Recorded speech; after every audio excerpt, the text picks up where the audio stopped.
Hello and welcome back to our channel. For today's video is how to change language setting in Gmail on mobile.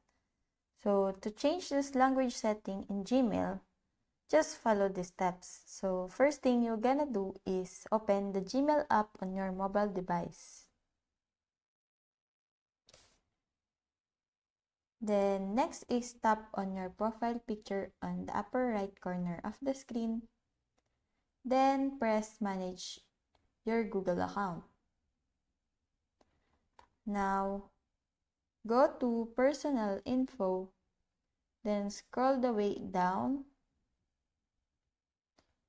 and find general preferences.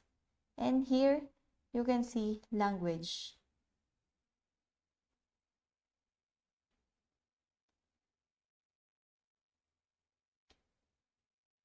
Now, as you can see here, your preferred language for Google services and other languages that you might understand.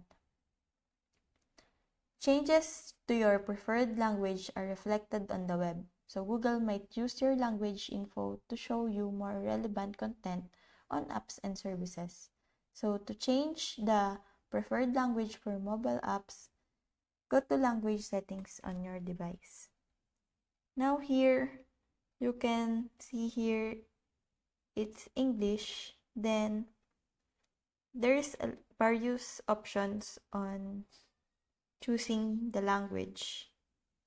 Then just choose your language and just click save.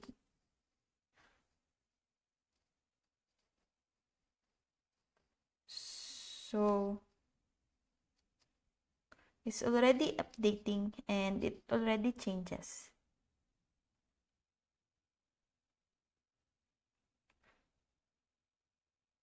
So that's it. I hope that this video helps. If you have any questions or comments, kindly put it in the comment section below.